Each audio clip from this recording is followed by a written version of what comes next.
Hi hello friends అందరికీ నమస్కారం. ఈరోజు ఈ వీడియోలో తెలంగాణ రాష్ట్ర మహిళలకు సంబంధించిన రూ. 2500 నెలసరి ఆర్థిక సహాయ పథకం గురించి కీలక అప్డేటు తెలుసుకుందాం. వీడియోని ఎక్కడ కూడా స్కిప్ చేయకండి ఫ్రెండ్స్, అండ్ వర్డ్ చూడండి.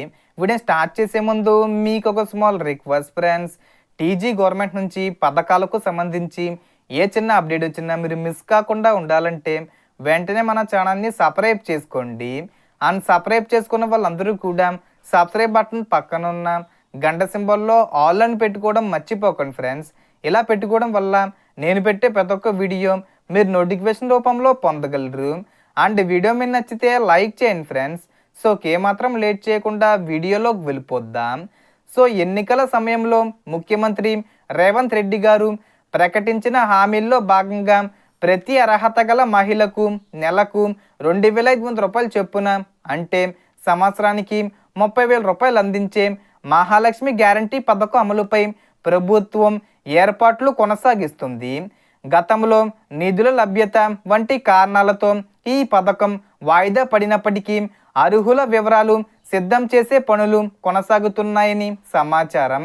ఆగస్టు 15వ తేదీ వచ్చేలోపు ఈ పథకానికి సంబంధించి అమలు చేసే అవకాశం ఉంది. ఈ పథకం అమల్లోకి వచ్చిన తర్వాత లబ్ధి పొందాలంటే కొన్ని ముఖ్యమైన పత్రాలు సిద్ధంగా ఉంచుకోవడం మంచిది. వాటిలో రేషన్ కార్డు, ఆధార్ కార్డు, వ్యక్తిగత బ్యాంక్ ఖాతా, కుల ధృవీకరణ పత్రం, ఆదాయ ధృవీకరణ పత్రం, ఓటర్ ఐడి, ఆధార్కు లింక్ అయిన మొబైల్ నెంబరు, పాస్పోర్ట్ సైజ్ ఫోటోలు వంటి పత్రాలు అవసరమయ్యే అవకాశం ఉంది. రేషన్ కార్డు లేనివారు మీ సేవా కేంద్రంలో కొత్త రేషన్ కార్డు కోసం దరఖాస్తు చేసుకోవచ్చు. అలాగే రేషన్ కార్డు ఈకేవీసీ పూర్తి చేసుకోవడం, బ్యాంక్ ఖాతాకు ఎన్పిసి మ్యాపింగు మరియు ఆధార్ లింకు సరిగ్గా ఉన్నాయో లేదో ఒకసారి బ్యాంకులో చెక్ చేసుకోవడం మంచిది. అర్హతలకు సంబంధించిన పూర్తి నిబంధనలు, వయసు పరిమితి, ఒక కుటుంబంలో ఎంతమందికి వర్తిస్తుంది, పెన్షన్ పొందుతున్న వారికి ఈ పథకం వర్తిస్తుందా లేదా వంటి అంశాలపై ప్రభుత్వం అధికారిక మార్గదర్శకాలు విడుదల చేసిన తర్వాతే తుది స్పష్టత లభిస్తుంది.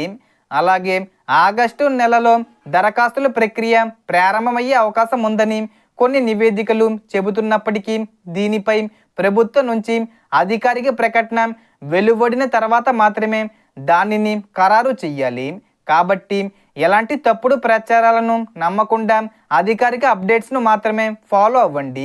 ప్రభుత్వం నుంచి కొత్త ప్రకటన వెలువడిన వెంటనే మీకు పూర్తి వివరాలు అందిస్తాను. ఇప్పుడు మీ అభిప్రాయం చెప్పండి. ఈ రూ. 2500 పథకం త్వరగా ప్రారంభమవుతుందని మీరు భావిస్తున్నారా? అలాగే ఈ పథకానికి మీరు అర్హులని అనుకుంటున్నారా? మీ సమాధానాన్ని కామెంట్లో తప్పకుండా తెలియజేయండి. సో దీనికి సంబంధించి ఏ చిన్న ఇన్ఫర్మేషన్ వచ్చినా నేను వీడియో చేసి పోస్ట్ చేస్తాను. ఆ యొక్క అప్డేట్స్ మీరు మిస్ కాకుండా ఉండాలంటే వెంటనే మన ఛానల్ని సబ్స్క్రైబ్ చేసుకోండి. So total information difference. మీకు ఈ వీడియో నచ్చితే లైక్ చేయండి, షేర్ చేయండి అండ్ సబ్స్క్రైబ్ చేసుకోండి. Thanks for watching.